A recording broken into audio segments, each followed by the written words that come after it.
बिस्मिल्लाहिर्रहमानिर्रहीम। मैं हूं मोहम्मद आसिफ चौधरी और आज कर हमारी इनकम टैक्स रिटर्न 2025 पे लेक्चर की सीरीज़ चल रही हैं। इसमें हमने सबसे पहले सैलरीड पर्सन की इनकम टैक्स रिटर्न 2025 को किया, उसके बाद प्रॉपर्टी वाली को किया और अब लोगों की काफ़ी रिक्वेस्ट आई है जी बिज़नेस वालों की को भी करें। तो बिज़नेस की करने के लिए आज मैं बताऊंगा कि जो ये सबसे इम्पोर्टेंट है, ये किन के लिए इम्पोर्टेंट है, एफबीआर के ऑफिसर्स के लिए कि क्या क्या चीज़ें ये इनको पुटअप करनी चाहिए अपने बिजनेस में और क्या ये करते हैं और क्या नहीं करते। वो सारा एफबीआर के ऑफिसर्स के लिए ज़रूरी है। फिर टैक्स पेयर के लिए ज़रूरी है कि कौन कौन से इसमें कॉलम है, क्या क्या डिडक्शन हम अवेल कर सकते हैं, क्या डिडक्शन हमें मिलनी चाहिए और कौन सी मिल रही है और कौन सी नहीं मिल रही। और फिर जो नए कंसल्टेंट बन रहे हैं, जो नए वकला हजरात हैं, उनके लिए भी ये चीज़ें बहुत इंपॉर्टेंट है। और फिर सबसे बढ़ के ये इम्पॉर्टेंट है स्टूडेंट्स के लिए कि उनको भी पता चलेगा और वो भी खुद अभी से अपनी फाइलिंग शुरू कर सकते हैं, काम शुरू कर सकते हैं बिजनेस की कंपनीज का, क्योंकि उन्होंने profit and loss account mostly पढ़ा होता है। तो इसमें हम आएंगे नॉर्मल इनकम टैक्स रिटर्न में। नॉर्मल में जब आएंगे तो आपसे वो पूछेगा कि किस पीरियड के लिए है, तो वो टैक्स ईयर 2025 जो कि 1 जुलाई 24 से स्टार्ट होता है और 30 जून 25 को एंड होता है। फिर उसके बाद ये पूछेंगे कि आपसे क्या ये रिटर्न इसी पीरियड की है 25 की और आप पाकिस्तान में 183 डेज से ज़्यादा रहे हैं। मीन ये है कि अगर ज़्यादा रहे हैं तो आप फिर रेजिडेंट हैं, आपकी रेजिडेंट की फाइल होगी। और फिर उसमें ये पूछा जाएगा सैलरी है, पेंशन है, रेंटल इनकम है, पेमेंट्स है, अदर है या कोई और आपकी आ रही है, तो आप कहेंगे कि जी टोटल सारे ही मैंने करनी है रिटर्न। तो आप इसको एक्सेप्ट करेंगे। एक्सेप्ट करने के बाद जब आपको पहले एम्प्लॉयमेंट का हमने कर लिया, एम्प्लॉयमेंट के बाद हमने प्रॉपर्टी का कर लिया और प्रॉपर्टी के बाद ये टैब है बिजनेस का, जो सबसे इम्पोर्टेंट है और सबसे ज़्यादा वर्किंग और टेक्निकल चीज़ें जो हैं वो बिजनेस में है। आप बिजनेस को जब सिलेक्ट करेंगे, बाकी सब की तो एक टैब आती है, इसमें सबसे पहले आएगा मैन्युफैक्चरिंग एंड ट्रेडिंग की टैब, उसके बाद अदर रेवेन्यू, फिर उसके बाद मैनेजमेंट एंड एडमिनिस्ट्रेटिव एक्सपेंसेस, फिर एडमिजिबल और इनएडमिजिबल डिडक्शन क्या हैं, उसके बाद एडजस्टमेंट्स अगर कोई हैं वो आएंगे, फिर बिजनेस इक्विटी का आएगा और फिर उसके बाद 7E का आएगा कि 7F अगर बिल्डर्स और डेवलपर हैं तो उन्होंने किस तरह से इनकम टैक्स रिटर्न करनी है और वो कैसे करेंगे। तो बाकी सब में एक टैब आती है, इसमें आगे जाके मज़ीद कई टैब्स आती हैं, तो इसके लिए भी बिज़नेस की ज़्यादा इंपॉर्टेंट है। तो हम पहले सबसे शुरू से करते हैं कि कौन सी है जी। शुरू में हमने देखा ये आ गई जी मैन्युफैक्चरिंग एंड ट्रेडिंग। जो तो कॉमर्स पढ़े हुए लोग हैं उनको पता है कि प्रॉफिट एंड लॉस अकाउंट बनाते हुए हमने आज ही बल्कि एक क्वेश्चन आया था कि जी हमने जब नेट रेवेन्यू लगाना है तो उसमें क्या सेल्स टैक्स को ऐड करना है या नहीं करना, नेट रेवेन्यू कैसे निकलेगा। तो ये सलमान साहब आपके लिए पॉइंट है स्पेशली कि नेट रेवेन्यू जो है उसके लिए हमें एक्सक्लूड करना पड़ेगा sale tax, federal excise, brokerage commission, discount और फ्रेट आउटवर्ड। मीन ये है कि अगर आपने उस पर सेल्स टैक्स दिया है, ब्रोकरेज कमीशन दी है और डिस्काउंट दिया है या फ्रेट बाहर जाने का दिया है, ये सारी चीज़ें इसमें से माइनस होंगी, बाकी सारा नेट रेवेन्यू होगा। मीन ये है कि आपने उसमें सेल्स टैक्स और फेडरल एक्साइज नहीं इंक्लूड करनी जो नेट रेवेन्यू है, क्योंकि ये जब मैं सेल्स टैक्स पढ़ा रहा होता हूँ डिफरेंट फोरम्स पे तो मैं ये बात बता रहा होता हूँ कि इसमें बिजनेसमैन ने कुछ नहीं पे करना होता, उसके रेवेन्यू सेल्स अलहदा चल रही होती हैं और उनका इनपुट और आउटपुट अलहदा से चल रहा होता है। तो वो सिर्फ अपनी सेल्स और परचेज में वैल्यू ऐड कर रहा होता है। इनपुट तो जो पीछे वो परचेज करके आया होता है, जब सेल करता है तो जितना उसने परचेज पे दिया होता है वो उसको एडजस्ट कर लेता है, बाकी वो बैंक पे कर देता है। तो उसका बिजनेसमैन के साथ तल्लक नहीं है, वो गवर्नमेंट के साथ है। तो इसलिए सलमान साहब स्पेशली आपके लिए कि नेट रेवेन्यू जो है वो हमेशा इसका FED, sales tax, brokerage commission, discount ये निकालने के बाद होता है। तो जब इसमें आप ऐड करेंगे तो उसमें फिर आपके जो ग्रॉस रेवेन्यू जो है उसमें excluding sales tax and federal excise निकलता है और नेट रेवेन्यू में से बाकी चीज़ें भी निकलती हैं, जिसमें कि सेलिंग एक्सपेंसेस है, फ्रेट फॉरवर्ड, ब्रोकरेज कमीशन वगैरह निकालेंगे तो वो आपका फिर निकलने के बाद नेट रेवेन्यू आ जाएगा इधर। तो इस तरह से अगर हम इसमें चीज़ें फीड करते जाएंगे तो ये बहुत हमारे पास टाइम कंज्यूमिंग काम है, लेकिन मेरा ख्याल है आप इससे ज़्यादा अच्छी तरह समझते हैं। हम कहते हैं जी इसने 12 लाख रुपए की, नहीं इसको ज़रा बढ़ा देते हैं, 12 मिलियन की इसने टोटल सेल की हैं, ठीक है जी। टोटल सेल की तो उसमें ब्रोकरेज कमीशन, सेल टैक्स हमने पहले ही निकाल दिया था, तो इसको अब जो 12 मिलियन जो है ये आ गया इसका टोटल रेवेन्यू। उसके बाद selling expenses, freight forward commission, discount वगैरह अगर कोई है तो चलो निकाल देते हैं जी, 1 लाख रुपया है, ये भी हम निकाल देंगे, तो फिर हमारा नेट रेवेन्यू कम हो जाएगा 1 लाख से, ये देख लें ये हो गया 11.9 मिलियन। तो उसके बाद आएंगे कॉस्ट ऑफ सर्विसेज। क्या है cost of services? Sale and service क्या आएगी कि आप पहले आपके पास कोई ओपनिंग स्टॉक होगा, किसी जो भी आप परचेजेज कर रहे हैं, परचेजिंग का आपके पास जो ओपनिंग स्टॉक होगा वो ऑलरेडी जो पिछले साल की क्लोजिंग होगा ना, उसको उठा के आपने इधर लिखना है। ये भी एक ऑडिट पॉइंट है। बाज़-औक़ात ऑडिटर क्या करते हैं, वो देखते हैं कि जो साल 2024 का क्लोजिंग है वही क्या ओपनिंग आ रहा है। कुछ लोग इस चीज़ को बॉदर नहीं करते, वो एग्जैक्ट उधर वही उठा के नहीं लिखते। होना तो यही चाहिए ना, जो 30 जून को क्लोज हुआ है तो 1 जुलाई को वही आना चाहिए, लेकिन कुछ लोग इसमें अपनी साइंस लड़ाते हैं और इसी को आगे पीछे कर लेते हैं। तो ये आपने करना है, ध्यान रखना है कि जो 24 का क्लोजिंग है वही 25 का ओपनिंग आना चाहिए। तो हम सपोज कर रहे हैं ये है 2 लाख रुपया। इसके बाद आ जाएंगी आपकी नेट परचेजेज। इस साल में आपने टोटल परचेजेज कितनी की? हम कहते हैं जी हमने की 11 मिलियन की, क्योंकि 12 मिलियन की हमने सेल शो की है, तो हम 11 मिलियन की कर देते हैं, बल्कि 10 मिलियन की करते हैं ताकि ज़्यादा प्रॉफिट आएगा। तो हमारे एक्सपेंसेस का हिसाब रखते हुए हमें कुछ बाकी एक्सपेंसेस भी डालने होंगे। मैं तो कहता हूँ इससे भी करके हम 8 मिलियन की रखते हैं, ताकि 8 मिलियन की हमारी नेट परचेजेज हैं और उस पे 12 मिलियन की हमारी सेल्स हैं, तो 2 मिलियन हमारा ओपनिंग स्टॉक था पहले। अच्छा, अब आएंगे ये अगर आपकी है ट्रेडिंग अकाउंट बन रहा है कि इसमें डायरेक्ट कॉस्ट कौन सी आ रही है। डायरेक्ट कॉस्ट वो होती है जो आप अगर मैन्युफैक्चरिंग कर रहे हैं तो उसमें अगर आपकी कॉस्ट बन रही है, या फिर आप का जो डायरेक्ट इन्वॉल्वमेंट होती है बिजनेस में, वो इसमें कास्ट आएगी। जैसे कि ये सैलरीज एंड वेजेस वगैरह हैं, तो इनको हम 2,30,000 लिख लेते हैं कि ये होगी। फ्यूल इसमें हम कहते हैं कि ये 20,000 का लगा है। पावर जो यूज़ हुई है इलेक्ट्रिसिटी वो 1 लाख की यूज़ हुई है। गैस इसमें 50,000 की लगी है। और स्टोर एंड स्पेयर्स, अगर मशीनरी है आपकी चल रही तो मशीनरी के लिए जो आपको स्पेयर पार्ट्स वगैरह चाहिए होंगे या छोटे और स्टोर की चीज़ें होंगी, तो उसमें जो आपका लगेगा, सपोज हम कहते हैं 30,000 का, वो लगा है। रिपेयर एंड मेंटेनेंस की अगर हम बात करें तो 20,000 की फ़र्ज़ किया, वो है हमारी। अब आप अपने बिजनेस के हिसाब से लगाएंगे, हम तो इसको कर रहे हैं total calculate. Other indirect expenses अगर कोई हो रहे हैं तो वो क्या हैं, वो हम अदर इनडायरेक्ट एक्सपेंसेस 1 लाख रुपया लगा लेते हैं। अब हम जब इनको कैलकुलेट करेंगे, कैलकुलेट करने के बाद हमें जो आ जाएगा कि हमारा नेट प्रॉफिट क्या आ रहा है, आप ये देखें कि हमारी जो इनकम फ्रॉम बिजनेस आ रही है वो 3 मिलियन बाकी बची, यानी कि 12 मिलियन टोटल था, तो उसमें से ये सारे एक्सपेंसेस परचेजेज निकली, बाकी एक्सपेंसेस निकले, तो वो आ गया। अब आ गया अकाउंटिंग अमोर्टाइजेशन और डेप्रीसिएशन अगर कोई हुई है तो उसमें हमारा कितनी डेप्रीसिएशन एक्सपेंस है।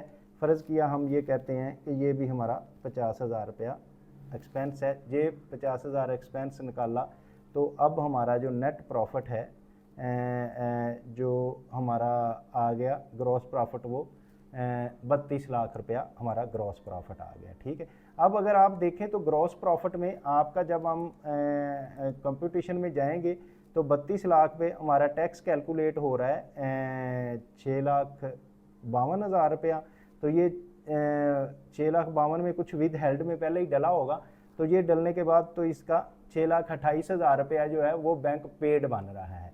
अच्छा, अब इस बैंक पेड को हम या तो ये है कि पे करें, अदरवाइज़ क्या है, नहीं भाई अभी तो हमारा और भी कुछ काम है। वो काम क्या है जी, जब हम बिजनेस में आए अभी तो हमने trading and profit and loss account बनाया है। ठीक है, उसके बाद हम ये करेंगे कि हमारे पास हो सकता है कि ये बिजनेसमैन कोई एक्सपर्ट है, इसके पास और भी कोई एक्सपर्टीज़ हैं, ये इन्होंने कहीं सर्विसेज भी दी हैं, यानी कि पहले तो यह सिर्फ चीज़ें बेची हैं, तो इन्होंने जी सर्विसेज भी दी हैं, तो हम कहते हैं जी 1 मिलियन की इनकी सर्विसेज भी हैं, तो वो 1 मिलियन जब हम लगाएंगे तो वो प्रॉफिट 1 मिलियन से इंक्रीज़ हो जाएगा। ठीक है, इसके अलावा क्या हो सकती थी, अकाउंटिंग गेन अगर कहीं से हुआ है इंटेंजिबल एसेट से, वो भी आ सकता है, अकाउंटिंग गेन एसेट से है, अदर्स कोई है, या share in the AOP, AOP आपकी कोई थी उसमें से शेयर आ गया जिसमें अनटैक्सड है, अभी टैक्स नहीं दिया हुआ, तो यहाँ gain of builders in excess of 10 times of the tax liability under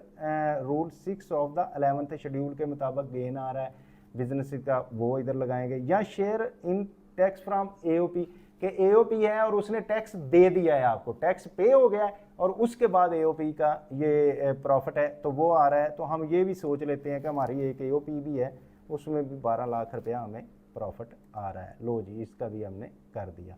तो अब आप देखेंगे कि जो हमारा ग्रॉस प्रॉफिट है, अगर हम trading profit and loss account में जाएं तो वो हो गया है 42 मिलियन, क्योंकि 3.1 मिलियन था, उसमें 1 मिलियन जो है हमने सर्विसेज का डाल लिया, और अकाउंटिंग गेन जो है वो अलहदा से, सॉरी जो एओपी का है वो अलहदा से चला जाएगा। इसके बाद नेक्स्ट आ रही है आपके management, administrative, selling and financial expenses अगर कोई हुए हैं तो वो भी आप इसमें डालेंगे। जैसे कि आपने ये जो फैक्ट्री है वो रेंट पे ली हुई है सपोज, तो हम कहते हैं 50,000 रुपया उसका रेंट है, तो 6 लाख रुपया मेरी रेंटल एक्सपेंस आ गया है। फिर इस पे कोई लोकल टैक्सीज आपने दिए थे 20,000 रुपया, वो आपने डाल दिया। फिर सैलरी एंड वेजेस जो एडमिनिस्ट्रेशन डिपार्टमेंट की है, पहले हमने जो की थी वो थी मैन्युफैक्चरिंग की या डायरेक्ट एक्सपेंस थे, ये है कि जो एडमिनिस्ट्रेशन एक्सपेंसेस हैं बिजनेस के वो हो रहे हैं, तो हम इसको भी कहते हैं जी ये 2 लाख सैलरीज है हमारी। ट्रैवलिंग कन्वेंस अगर यूज़ हो रही है, मार्केटिंग वाले यूज़ कर रहे हैं या इसमें कोई एक्सपेंस हो रहा है, तो हम कहते हैं जी ट्रैवलिंग भी 1 लाख की हुई थी। इलेक्ट्रिसिटी और गैस के जो बिल्स थे वो 50,000 के आए थे। कम्युनिकेशन चार्जेस मतलब इसका टेलीफोन यूज़ हुआ है, मोबाइल यूज़ हुआ है, तो उस पर भी 50,000 हमारे चार्जेस फ़र्ज किया लग रहे हैं, हम ये भी डाल देंगे। फिर उसके बाद रिपेयर एंड मेंटेनेंस है, ऑफिस फर्नीचर के हवाले से ये बात हो रही, मशीनरी की हमने डाल दी थी, ये एडमिनिस्ट्रेशन एक्सपेंसेस की है, तो ये हम 10,000 ही डालते हैं, इतनी नहीं दी हुई इसमें। फिर आपका स्टेशनरी वगैरह यूज़ होती है कि प्रिंटिंग कोई आपने यूज़ की, कॉपी करवाई, दिस दैट, ये भी आ गई इसमें। फिर आप प्रमोशन करते हैं, एडवर्टाइजमेंट करते हैं, तो एडवर्टाइजमेंट का जो है वो 50,000 हमने इसमें वो भी डाल दिया। इंश्योरेंस आपने करवाई हुई है तो उसका भी जो है 20,000 फ़र्ज किया, वो भी हम डाल देते हैं।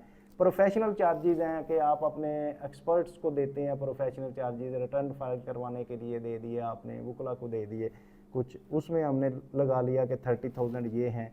फिर प्रॉफिट ऑन डेट मार्कअप, यानी कि आपको इंटरेस्ट एक्सपेंस पे करना पड़ा है, वो एक्सपेंस है कि आपने लोन लिया था बैंक से और वो लोन जब आपने यूज़ किया तो उस पर आपको इंटरेस्ट एक्सपेंस पड़ेगा, ज़ाहिर है वो बिज़नेस के लिए आप यूज़ कर रहे हैं, तो ये एक्सपेंस भी बिज़नेस में क्लेम होगा। तो ये एक थ्योरी भी है कि लोग क्या करते हैं, इक्विटी की बजाय, अपना पैसा लगाने की बजाय बैंक का पैसा लगाते हैं, क्योंकि अगर मैं अपना पैसा लगाऊंगा तो मुझे ये अलाउंस अवेलेबल नहीं होगा कि जितना इंटरेस्ट एक्सपेंस हुआ है ना, तो उतने से ज़ाहिर है मेरा प्रॉफिट बढ़ जाएगा, और क्योंकि पैसा मेरा अपना है तो मुझे टैक्स में डिडक्शन नहीं मिलेगी। लेकिन अगर पैसा बैंक का है और उस पर जो इंटरेस्ट एक्सपेंस आ रहा है उसकी मुझे डिडक्शन मिलेगी, डिडक्शन मिलने से उतना टैक्स मेरा कम हो जाएगा, टैक्स कम पे करना पड़ जाएगा। तो इसलिए कुछ थीरीज ये भी कहती हैं फाइनेंस की कि अगर आप अपना एक ऐसा इक्विलिब्रियम बनाएं कि इक्विटी और बैंक दोनों को इन्वॉल्व करें। अगर आप अपना पैसा सारा लगाएंगे तो उससे ये होगा कि आपको टैक्स ज़्यादा देना पड़ेगा, अगर सारा ही आप डेट पे चले जाएंगे तो डेट में ये होगा कि वो लीवरेज आपकी बढ़ जाएगी और वो बैंक आपको लोन देना बंद कर देंगे।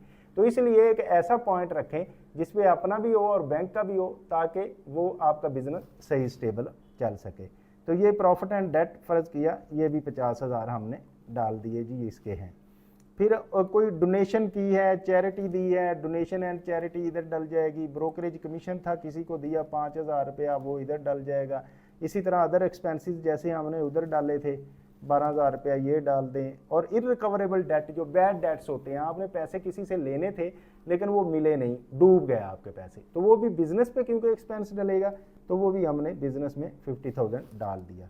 इसी तरह stock spare and fix write off कर दिया कि मतलब वो जो आपके थे ख़त्म हो गए हैं, उनका जो ख़राब हो गए हैं या ऐसी कोई सिचुएशन बनी है तो उसको भी आपने ख़त्म कर दिया। अकाउंटिंग लॉस अगर कोई आपको आया है 8,000 रुपया, वो भी आप इसमें डाल देंगे। कंट्रीब्यूशन अप्रूव्ड पेंशन फंड में अगर आपने कुछ पैसे शामिल किए हैं, वो कंट्रीब्यूशन जो करते हैं तो वो भी महकमा आपको उसका अलाउ करता है। इसी तरह कोई एसेट आपने बेचा और उसमें कोई लॉस आ गया, तो लॉस आया तो उसको भी इसमें आप कर देंगे। और फिर अकाउंटिंग अमोर्टाइजेशन और डेप्रीसिएशन, जैसे कि हमने पहले डेप्रीसिएशन का डाला था, इसमें अमोर्टाइजेशन का डाल के, तो ये अब हमारे वो पैसे हो गए जो ऑफिस के फर्नीचर के रिलेटेड है। जब हम इसको कैलकुलेट करेंगे तो ये सारा कैलकुलेट होने के बाद हमारे एक्सपेंसेस बढ़ गए। मैनेजमेंट एंड एडमिनिस्ट्रेटिव एक्सपेंसेस हमारे हैं 12,91,000 आ गए।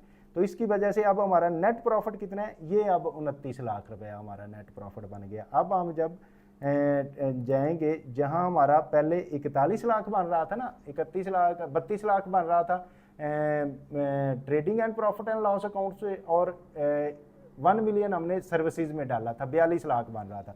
42 की बजाय अब हमने जब एडमिनिस्ट्रेटिव एक्सपेंसेस निकाले तो बाकी 29 लाख ये आ गया हमारा, और 12 लाख रुपया हमें एओपी से आया, जो कि एओपी पे हमने टैक्स पे किया था, उसके पैसे आ गए।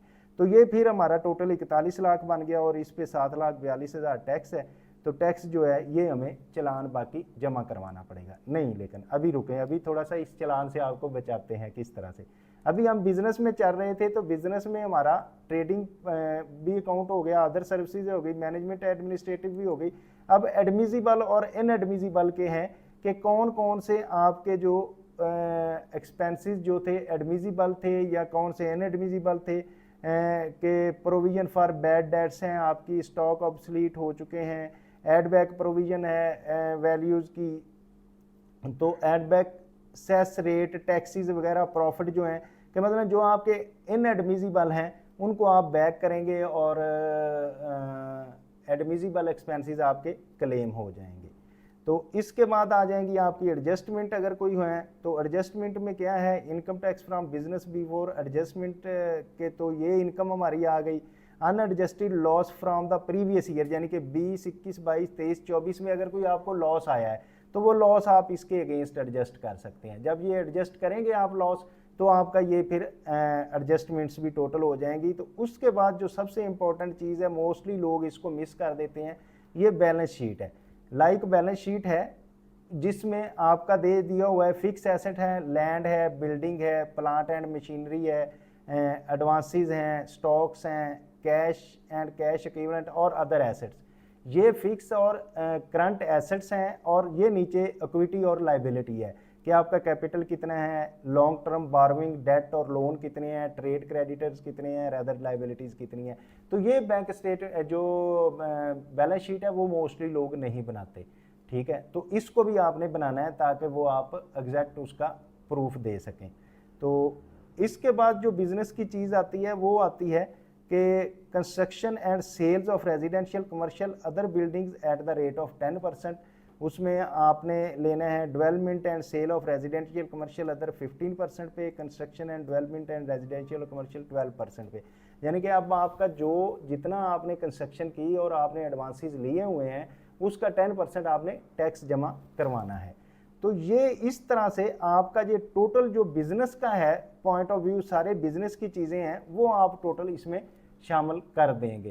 तो अब आपका क्योंकि टैक्सेस हो सकता है कहीं कटे हों, तो उसमें आपने जाना है कि एडजस्टमेंट्स में क्या मैंने कोई टैक्स पहले दिया हुआ है, तो ये आप टैक्स चार्जेबल में आएंगे। तो उसमें 2-3 चीज़ें हैं। एक तो एडजस्टमेंट टैक्स की है, जैसे कि ये देखें इसमें आ रहा है अगर आपने इंपोर्ट किया है, इंपोर्ट स्टेज पे किया है टैक्स कोई, तो वो भी आपका एडजस्ट हो जाएगा। पहला इंपोर्ट पे है। सैलरी तो खैर आप सैलरीड पर्सन नहीं है, डायरेक्टरशिप फीस भी नहीं है। प्रॉफिट ऑन डेट अगर आपको कोई आया है और उस पर टैक्स दिया है तो वो भी आ जाएगा। इसी तरह प्रॉफिट ऑन डेट, और हाँ ये आपने जब पेमेंट्स की और आपका टैक्स कट गया, जैसे कि बहुत सारे रजिस्टर्ड पर टैक्स पेयर का ये होता है कि वो गुड्स बेचते हैं तो 4.5% या 5% कट के उनको पैसे मिल रहे होते हैं। तो वो जितना आपका टैक्स कटा होगा वो इधर क्लेम हो जाएगा। हम फ़र्ज़ करते हैं कि उधर आपका 3 लाख रुपया टैक्स कटा है। जो गुड्स आपने सेल किए और उनकी सेल के अगेंस्ट आपका 4.5% कट गया था, वो फ़र्ज़ करते हैं हम 3 लाख रुपया कटा है, ठीक है। उसके बाद अगर आते हैं हम, ये 8% वाले भी हैं। अगर प्रॉपर्टी का रेंट पे कोई टैक्स कटा है तो वो तो प्रॉपर्टी ऑनर के लिए कल मैंने बता दिया था। अच्छा, फिर आपने ऐसा है कि बैंक से कैश विड्रॉल किया और उस पर कोई पैसे कटे, वो भी आपकी एडजस्टमेंट हो जाएगी। इसी तरह व्हीकल हैं, गाड़ियाँ हैं, आपकी गाड़ियों पे टोकन लगे हैं कोई, उनके भी एडजस्टमेंट हो जाएगी। और मोटर व्हीकल्स का बड़ी अच्छी तरह उन्होंने कर दिया, गुड्स ट्रांसपोर्ट है। और एक और ये है electricity commercial and industrial consumer. अब आप अगर इंडस्ट्रियल और कमर्शियल कंज्यूमर हैं तो जाहिर है उस पर आपने टैक्स पे किया है, इलेक्ट्रिसिटी बिल पे आपने टैक्स पे किया है। अब जब इलेक्ट्रिसिटी बिल पे जो टैक्स पे हुआ है वो भी आपका इधर एडजस्ट हो जाएगा, ठीक है। उसके बाद टेलीफोन पे बिल है और बाकी इंटरनेट पे है, ऑक्शन में कोई परचेज की थी आपने उसमें टैक्स पे कर दिया, ये तो प्रॉपर्टी की खरीदो फरोख्त के लिए है। फिर आगे उसके बाद आ जाता है बिल्डर एंड डेवलपर का कोई टैक्स कटा है तो वो भी आ जाएगा। फिर ये है 236G रिटेलर और डिस्ट्रीब्यूटर्स के कोई टैक्सेस कटे हैं तो वो इधर आके तो वो भी आपके एडजस्ट हो जाएंगे इस तरह से। फिर उसके बाद एक आएगा मिनिमम टैक्स। मिनिमम टैक्स भी इसी तरह से आपका इंपोर्ट के अगेंस्ट कोई टैक्स है वो हो जाएगा एडजस्ट। इंपोर्ट के बाद अगर आपका कोई टैक्स है payment of the contract and construction के अगेंस्ट है, टैक्स डेटर नॉन रेजिडेंट का है, सर्विसेज के अगेंस्ट कोई है, पेमेंट्स के अगेंस्ट है, गुड्स और सर्विसेज दोनों की पेमेंट है, ब्रोकरेज कमीशन का कोई है, या इस तरह से कहीं भी आपके जो टैक्सेस कटे हैं ना वो इधर आपके एडजस्ट हो जाएंगे। तो हम ये समझते हैं कि फ़र्ज़ किया आपने कुछ जो सर्विसेज जो दी थी ना वो सर्विसेज के अगेंस्ट भी इधर कुछ टैक्स आपका कट गया था, वो हम कहते हैं हमारा कटा है, फ़र्ज़ किया वो कटा है हमारा 1.5 लाख रुपया, 1.5 लाख इधर कट गया, ठीक है। तो ये भी हम क्लेम कर लेंगे 1.5 लाख जो मिनिमम टैक्स में कटा है।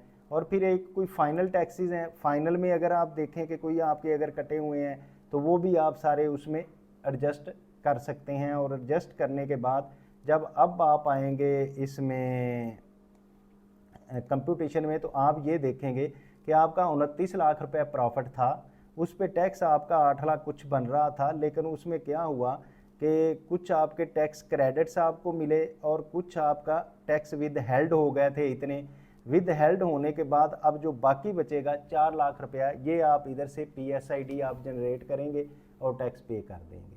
अब ये सिचुएशन है कि ये भी पॉसिबल है कि आपका टैक्स जो है वो ना बन रहा हो, सारे का सारा कट गया हो। फिर ये टैक्स चार्जेबल में अगर हम बात करें तो इसमें रिडक्शन जो है वो टीचर्स और इसकी अगर पेंशन क्रेडिट मिलता है, क्रेडिट डोनेशन और ज़कात अगर कोई दी हुई है ऐसी, या 64D का POS मशीन लगाई हुई है, credit of person coal mining का है, तो इसमें अगर इनके रिलेटेड अगर कोई हैं तो वो AOP का है तो वो ये सारे इधर इनको भी मिल जाएंगे टैक्स क्रेडिट, ठीक है।